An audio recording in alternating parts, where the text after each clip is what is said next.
يا رب بالمصطفى بلغ مقاصدنا واغفر لنا ما مضى يا واسع الكرم يا رب بالمصطفى بلغ مقاصدنا واغفر لنا ما مضى يا واسع الكرم هو الحبيب الذي ترجى شفاعته لكل هول من الأهوال مقتحم يا ربي بالمصطفى بلغ مقاصدنا واغفر لنا ما مضى يا واسع الكرم مولاي صل وسلم دائما ابدا على حبيبك خير الخلق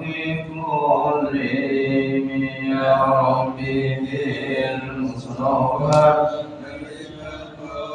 سيدنا واغفر لنا ما مضى يا واسع الكرم يا أرحم الراحمين يا أرحم الراحمين يا أرحم الراحمين فرج على المسلمين يا ربي بالمصطفى بلغ مقاصدنا واغفر لنا ما مضى يا واسع الكرم بسم الله الرحمن الرحيم السلام عليكم ورحمة الله وبركاته بسم الله ما شاء الله لا يصرف الرحمن إلا الله بسم الله ما شاء الله لا يصرف السوء إلا الله بسم الله ما شاء الله وكان من نعمة من الله بسم الله ما شاء الله لا حول ولا قوة إلا بالله بسم الله الحمد لله والصلاة والسلام على سيدنا رسول الله محمد بن عبد الله وعلى آله وصحبه ومن تبعهم وموالاه أما بعد. Hadirin jemaah sekalian, alhamdulillah syukur kita senantiasa bersyukur kepada Allah Subhanahu wa taala. Semoga dengan rasa syukur ini Allah akan menyempurnakan nikmat-nikmatnya kepada kita semuanya dan kita mulai kajian tafsir Al-Quran dengan bacaan surah Al-Fatihah. Semoga Allah memberikan kemudahan kepada kita untuk memahami firman-firman-Nya dan juga memberi kekuatan dan bimbingan kepada kita semua yang terkesan-kesan apapun yang sudah kita kaji dan sudah kita pahami, dan termasuk juga kita baca Fatihah dengan harapan dan dengan doa sekiranya ada di antara anggota keluarga kita, sahabat kita, saudara kita, jamaah kita yang saat ini sedang berhalangan, yang saat ini sedang sakit, Allah beri kesembuhan kepada mereka semuanya. Ala hadihi wa ala kunyati sallallahu alaihi al-Fatihah. A'udzu billahi minasy syaithanir rajim. Bismillahirrahmanirrahim. Alhamdulillahi rabbil alamin. Ar-Rahmanir Rahim. Maliki yaumiddin. Iyyaka na'budu wa iyyaka nasta'in. Ihdinas siratal mustaqim. Siratal ladzina an'amta 'alaihim ghairil maghdubi 'alaihim waladdallin. Amin. Bismillahirrahmanirrahim. Kita masuk ke ayat 66 ke 65. Wa laqad 'alimtumul ladzina 'tadaw minkum bis-sabti faqulna lahum kunu qiradatan khasi'in. Kita baca terlebih dahulu, saya baca kemudian diikuti, baru nanti kita terjemah per kata, baru kita coba untuk memahami bahasa Allah dalam Surat Al-Baqarah ayat ke-65. Jadi dia bisa mendapatkan fadilah semuanya, fadilah qiraatul Quran, fadilah tilawatul Quran, dan juga fahmul Quran, memahami apa yang kita baca. A'udzu billahi minasy syaithanir rajim.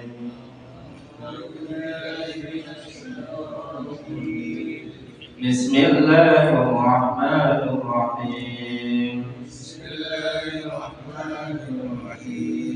Walaqad 'alimtumul ladzina 'atadaw minkum bis-sabt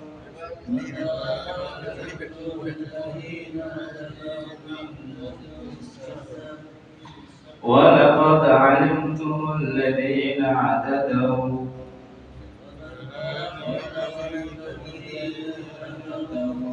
في السبت فقلنا لهم كونوا قردة خاسئين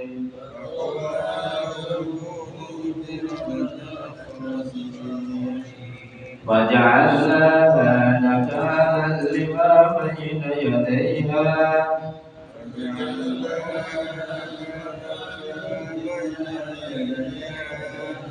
وما خلفها وموعظة للمتقين.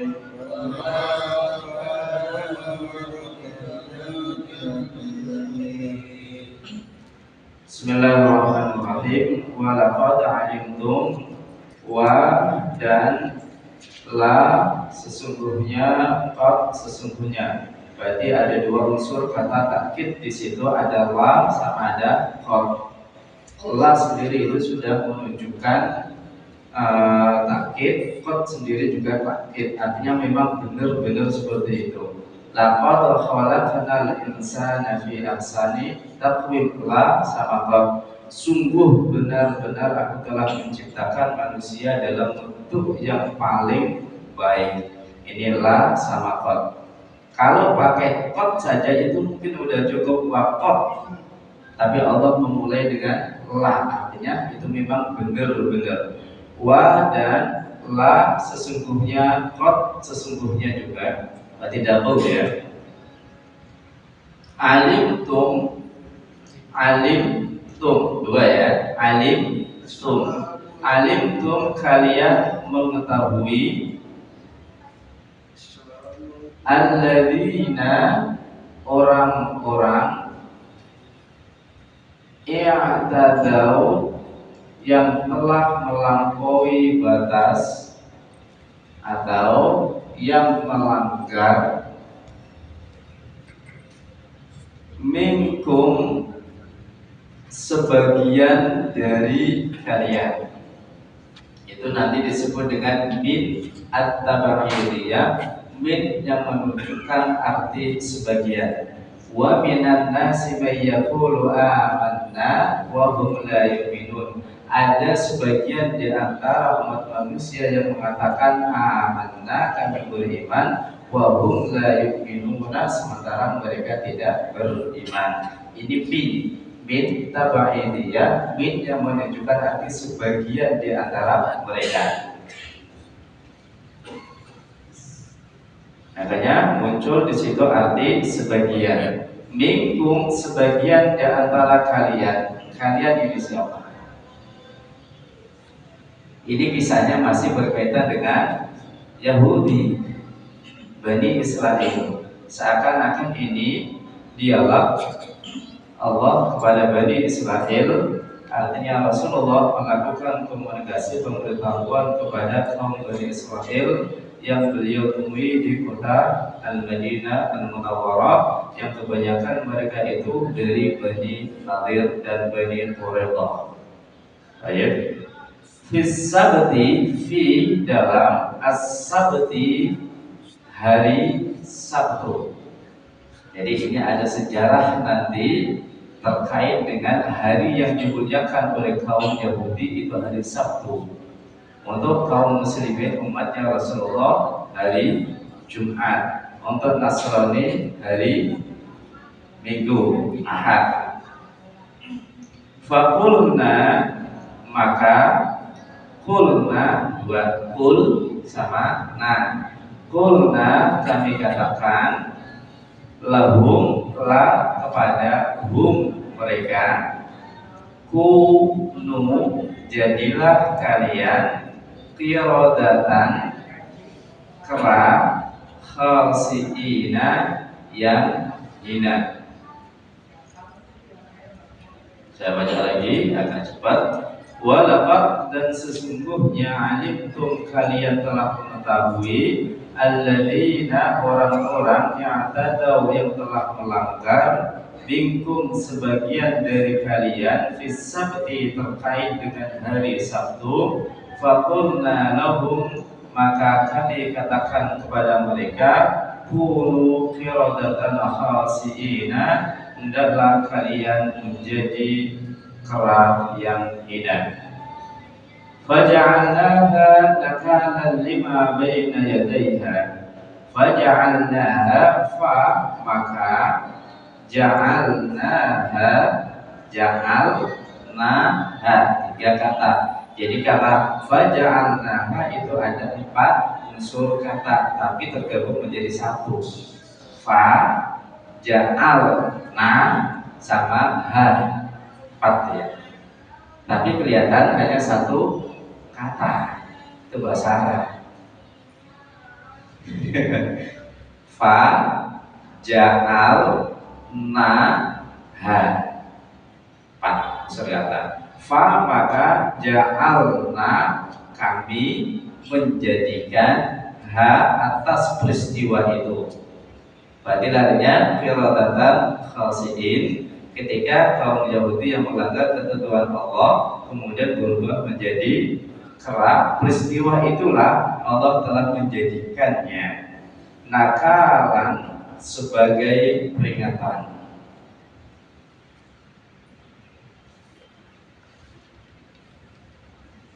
Lima baina yadaiha, 5 atas sesuatu, atas orang-orang. Jadi ma secara umum kan ada ma sama man yang kita artikan sesuatu atau siapa. Secara umum ma itu sesuatu yang berkaitan dengan selain dari manusia yang tidak berakal. Kalau man erat kaitannya dengan yang berakal atau manusia. Namun dalam ayat ini 5 itu dikaitkan dengan manusia. 5 atas manusia baina yadaiha yang ada pada saat peristiwa itu, wama dan orang-orang khalfaha yang ada setelah peristiwa itu. Yadaiha baina yadaiha di antara, kalau yadun secara arti itu tangan, yadaiha di antara kedua tangannya, artinya peristiwa itu ada di hadapan mereka. Sama halnya dengan alma baina yadaiha, air ini berada di antara kedua tangan saya, sehingga bisa artikan aku menguasai air ini, atau aku dan air itu dalam waktu yang bersamaan. Jadi baina yadaiha artinya peristiwa ini dialami oleh mereka yang saat itu hidup padanya. Wa ma khalfaha, wa ma dan orang-orang khalfaha yang ada setelahnya. Kata khalfaha arti aslinya itu belakang. Khalfaha di belakang mereka, artinya generasi-generasi setelah mereka. Kalau baina yadaiha generasi saat itu, khalfaha generasi setelah mereka. Sama kayak zaman sahabat saat itu bertemu dengan Rasulullah, kemudian setelah itu zaman tabi'in tidak bertemu Rasulullah tapi bertemu dengan sahabat, kemudian tabi'ut tabi'in tidak bertemu sahabat tapi bertemu dengan tabi'in, dan seterusnya sampai sekarang. Itu arti wa ma khalfaha, keturunan setelah peristiwa itu. Wa mau'idatan dan menjadi mau'idhah. Apa mau'idhah? Yang sering kita dengar? Iya, mau'idatul hasanah. Arti mau'idhah itu sendiri itu apa? Nasihat. Al-hasanah baik, mau'idatul hasanah nasihat dan baik. Kemudian ada sebagian menggunakan tausiyah. Tausiyah menjadi kata dari wasiyah, sesuatu yang memang dititipkan. Jadi ini kan hampir sama bahasa tausiah, bahasa wasiat dengan bahasa mau'idhah. Kalau mau'idhatul hasanah, pesan-pesan kebaikan, kemudian tausiah pun sama, titipan-titipan kebaikan, dan hendaknya kalian lakukan seakan-akan ini adalah hari terakhir saya bertemu dengan kalian, maka saya titip al-wasiyah ini. Tinggal pilih yang mana. Yang umum mau'izatul hasanah, kemudian sekarang menghadap ke tausiah, wasiat, saling mewasiati. Sudah ada yang mau baca? Dari sisi unsur kosakatanya dulu, bagian mana yang masih belum dipahami? Sebagian banyak yang baru ya kosakatanya ya.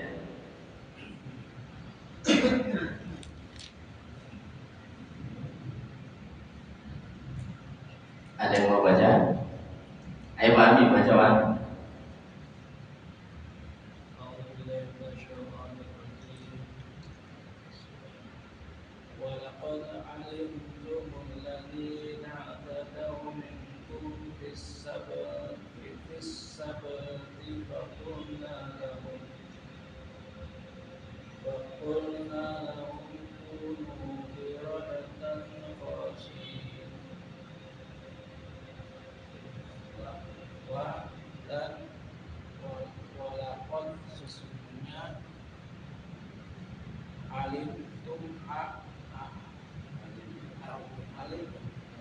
Alimtum. Kita berarti ingat alimtum ilmu. Ilmu kata lainnya pengetahuan. Alimtum kalian mengetahui, kaliannya itu diambil dari kata tum. Oke. Alladzina orang-orang. Alladzina tadau orang-orang. Ya, tadau melanggar minkum di antara sebagian di antara kalian atau dari kalian juga gak apa-apa. Fis sabati di hari Sabtu. Fakulna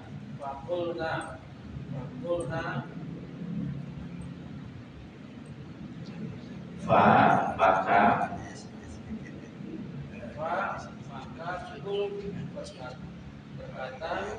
mereka berkata bukan mereka, kami.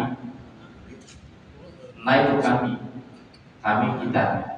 Kalau mereka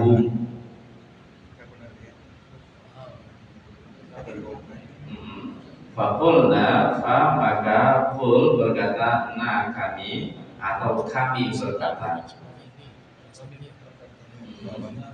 lahu kepada mereka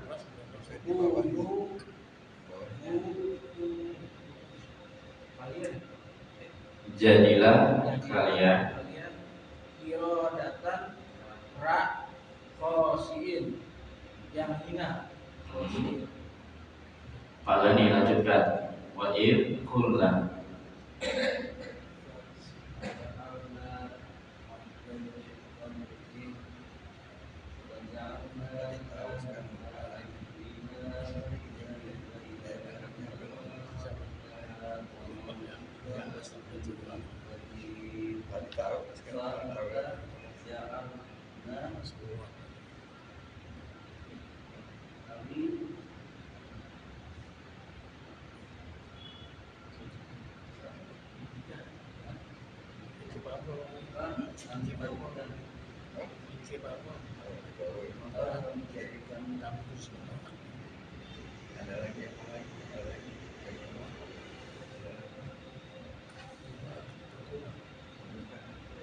Faja'alna maka ja'alna kami menjadikan peristiwa itu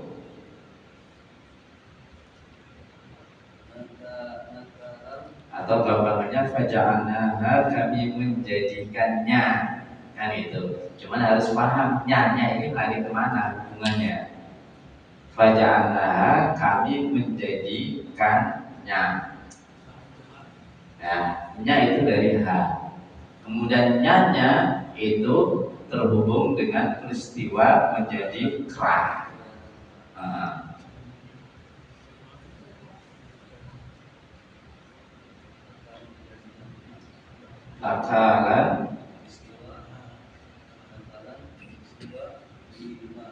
Nakalan sebagai peringatan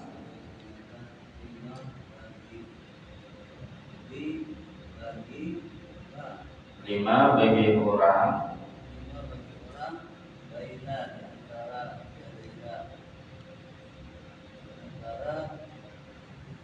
di antara mereka.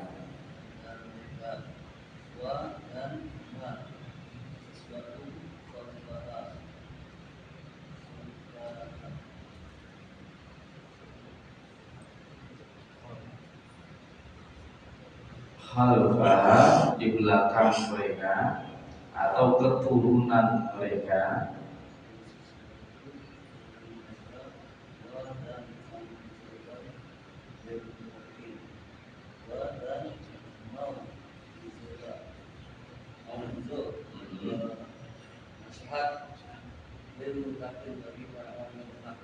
Li bagi al-muttaqina, orang-orang yang bertakwa. Jadi ada li dan al-muttaqin.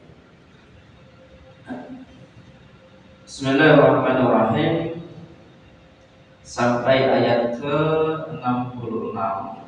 Bahkan masih ada juga ayat-ayat selanjutnya itu yang masih memberikan paparan kepada kita terkait dengan kisah perjalanan dari kaum Yahudi, dari Bani Israel, dari sekian banyak rahmat, nikmat yang telah diberikan oleh Allah kepada mereka, kemudian pelanggaran-pelanggaran yang mereka melakukan, kemudian Allah memberikan tafsir, memberikan peringatan, musibah, bahkan sampai azab, yang itu kesemuanya perlu kita jadikan sebagai perenungan dan perlu kita jadikan sebagai nasihat bahwa apapun yang telah ditetapkan oleh Allah, baik berupa perintah maupun berupa larangan, pasti ada al-jaza, pasti ada balasan dunia wa ukhrawiyan, baik di dunia maupun di akhirat.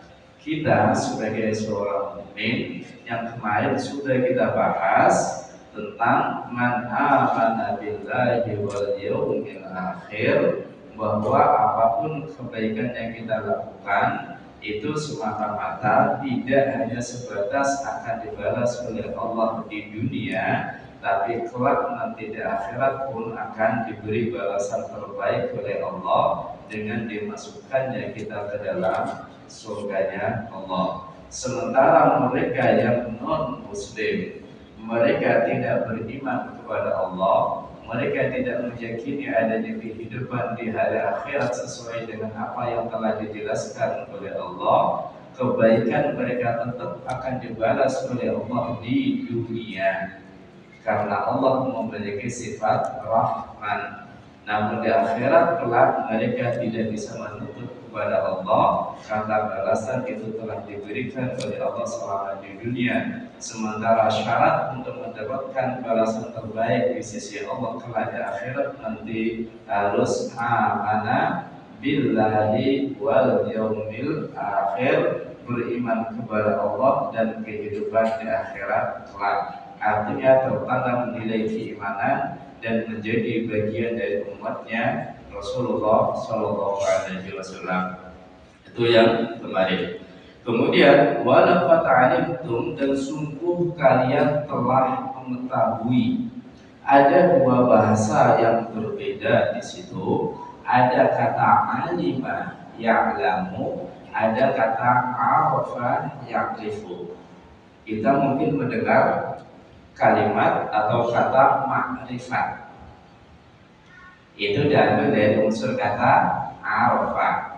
Kemudian kita juga mungkin pernah mendengar sebuah kalimat man arafa nafsahu arafa rabbahu. Siapa orang yang mengetahui jati dirinya, maka dia akan mengetahui siapa Tuhannya. Ini bahasa Arafah. Kemudian Allah menggunakan bahasa alima. Penggunaan setiap diksi kata di dalam Al-Quran pasti ada penekanan dan pasti ada maksud tertentu.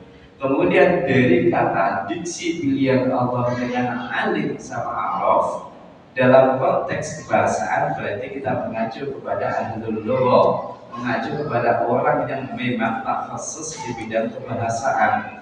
Kata arafa meskipun secara harfiah artinya mengetahui, namun alima itu mengetahui lebih dalam dibanding dengan arafa.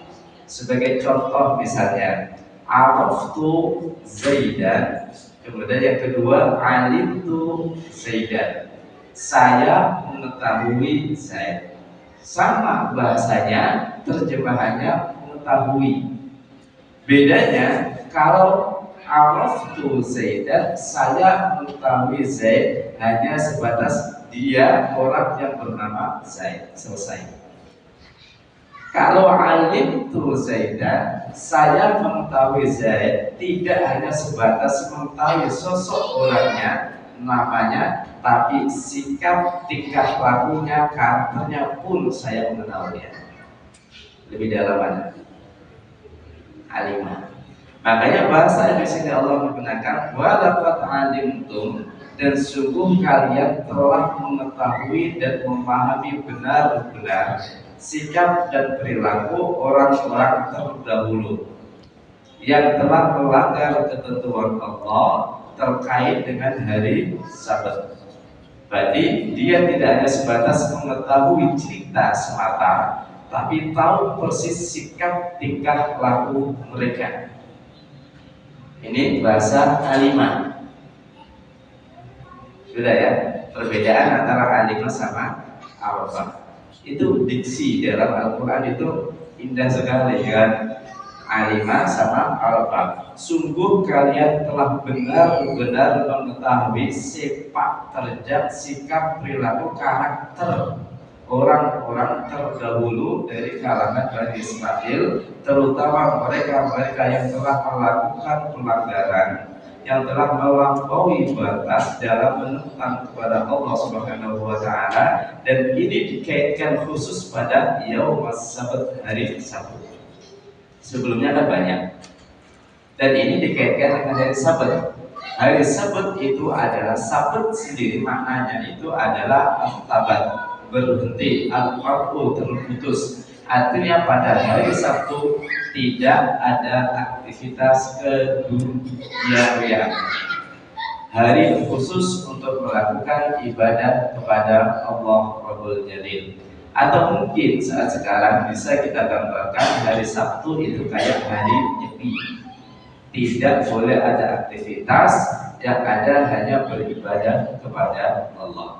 Ini salah satu di antara syariat yang harus dilakukan oleh kaum Yahudi ketika itu. Selain hari Sabtu, silakan kalian melakukan aktivitas apapun, tapi terkait khusus untuk hari Sabtu, kalian jangan melakukan apa-apa. Itu haknya Allah untuk beribadah kepadanya. Cukup 6 hari kalian sudah sibuk ngurusin dunia, tapi 1 hari di Sabtu ini jangan lagi mengurusi dunia, tapi hadirkan dirimu kepada Allah. Satu. Untuk kita pada hari Jumat yang kemudian disebut dengan Sayyidul Ayyam, hari paling mulia bagi umat Islam adalah hari Jumat. Liburnya kita hari Sabtu Minggu, ikuti libur mereka. Sementara pada hari Sabtu Minggu kita tidak ibadah, ibadahnya kita hari Jumat. Bisa nggak digeser? Aku berat soalnya kan pelan-pelan gitu kan. Artinya kita mencoba untuk memahami hari-hari mulia di antara umat Islam, di antaranya adalah Yaumal Jumat. Karena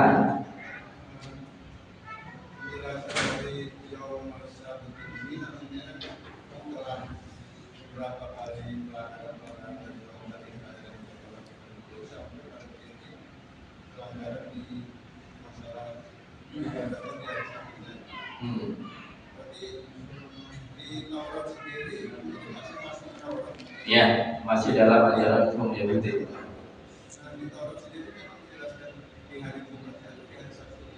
Apa?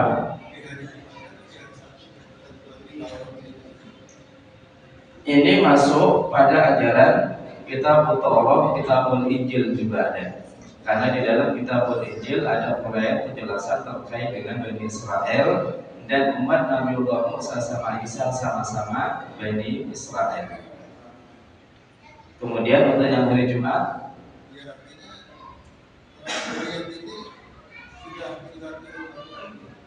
ayat ini sudah turun Al-Quran. Al-Quran diturunkan kepada Rasulullah, dan turunnya ayat ini ketika Rasulullah berada di Al-Madinah Al-Munawwarah sehingga menjadi ayat Al-Madaniyah.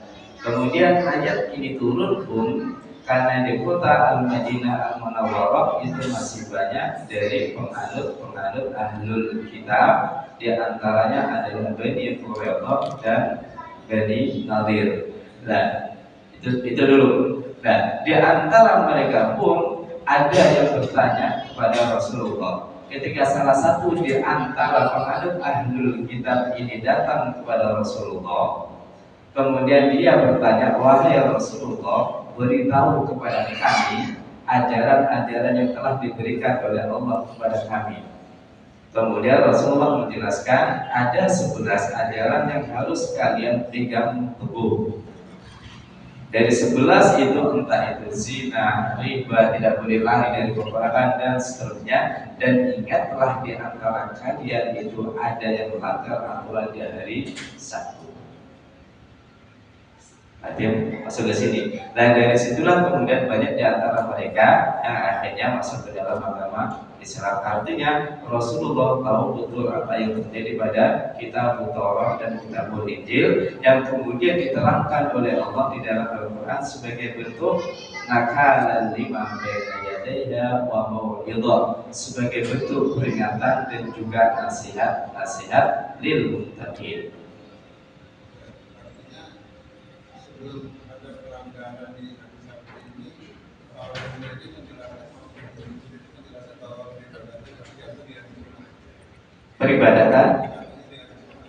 peribadatan siapa? Bani Israel hari Sabtu.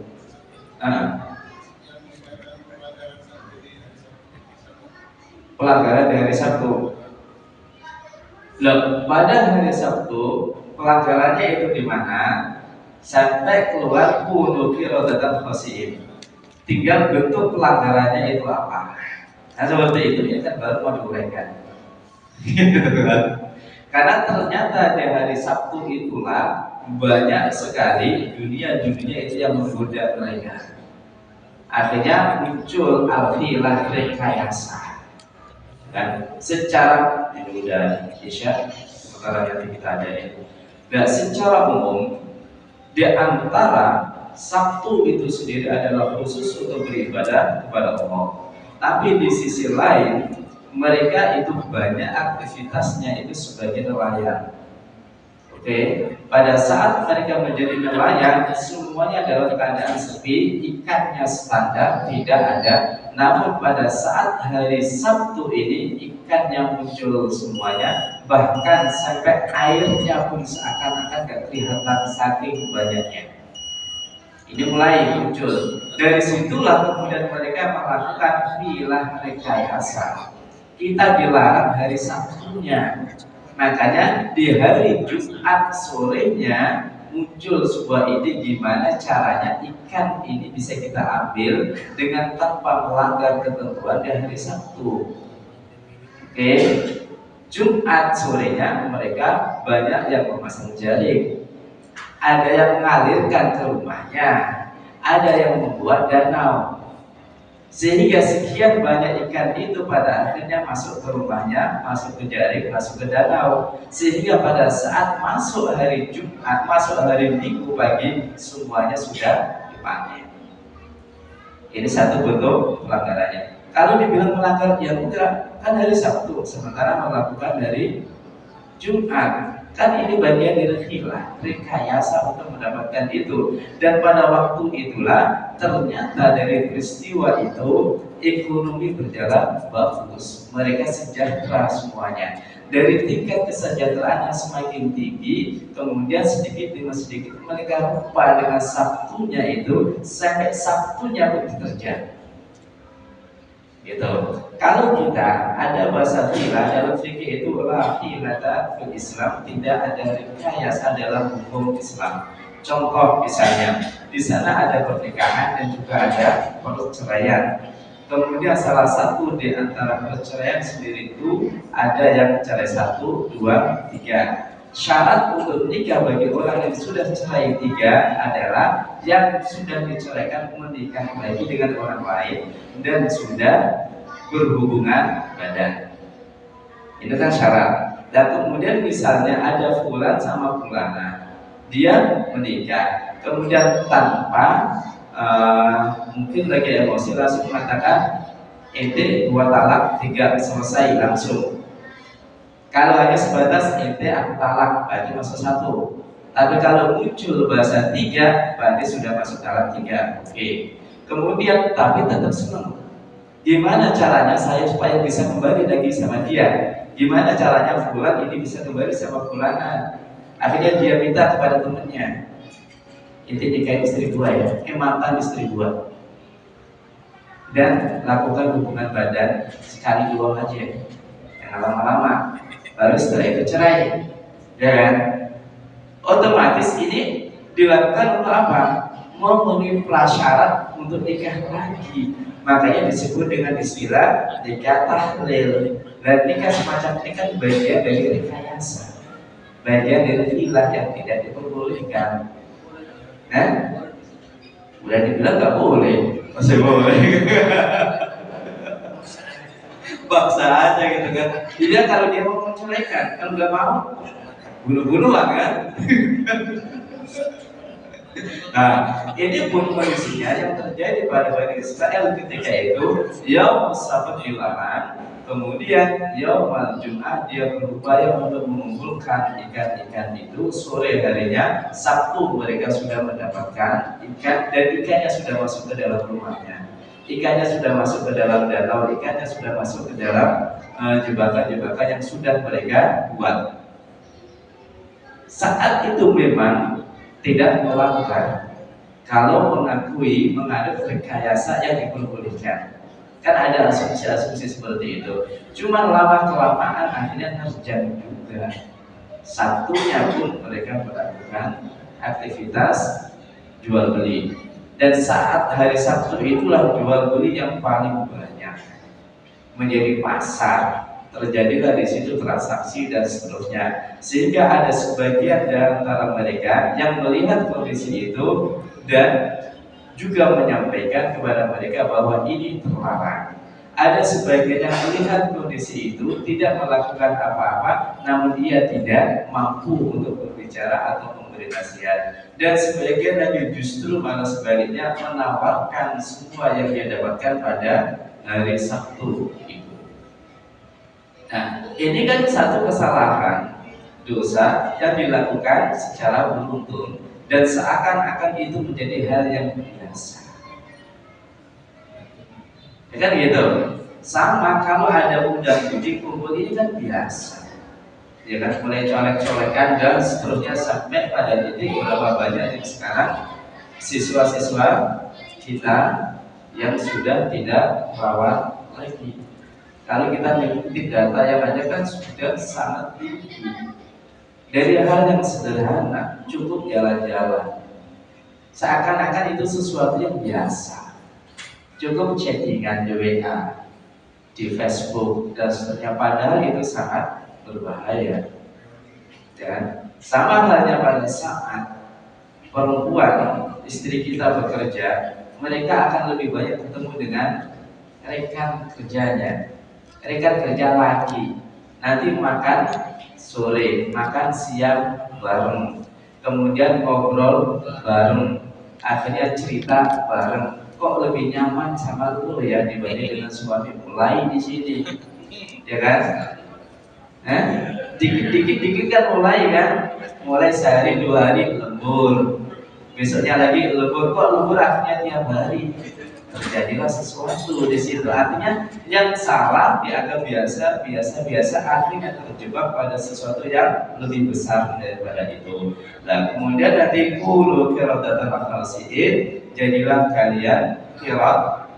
Ada dua, satu bentuknya kera, yang kedua bentuknya khinzir, celeng. Kera itu nanti yang muda-muda itu jadi kera, yang tua jadi celeng. Dan selama menjadi kera maupun celeng ini, selama 3 hari dia tidak makan, tidak minum, hingga pada titiknya meninggal juga. Diadab lebih dahulu. Ini kalau mengacu kepada sisi kebahasaan. Tapi sisi majasnya itu nanti erat kaitannya dengan sifat karakter kera. Namun kalau melihat dari sisi ayatnya, jumhur mufassirin mengatakan mereka benar-benar berubah wujud menjadi kera dan sebagian menjadi khinzir. Wallahu a'lam. Kita bahasanya bukan untuk diadab oleh Allah. Ayat wa idza qala Musa liqaumihi wallahu a'lam bissawab.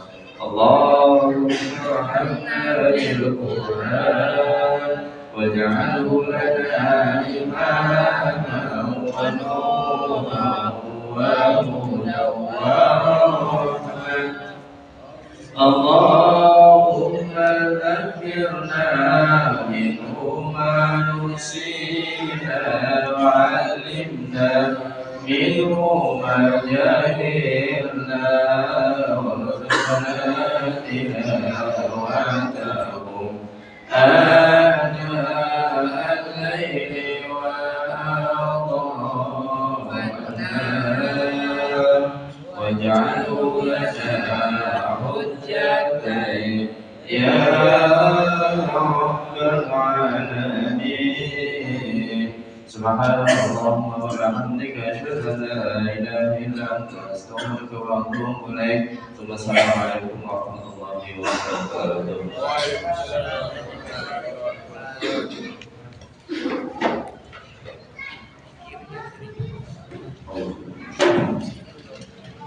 Allahu Akbar, Allahu Akbar, Allahu Akbar.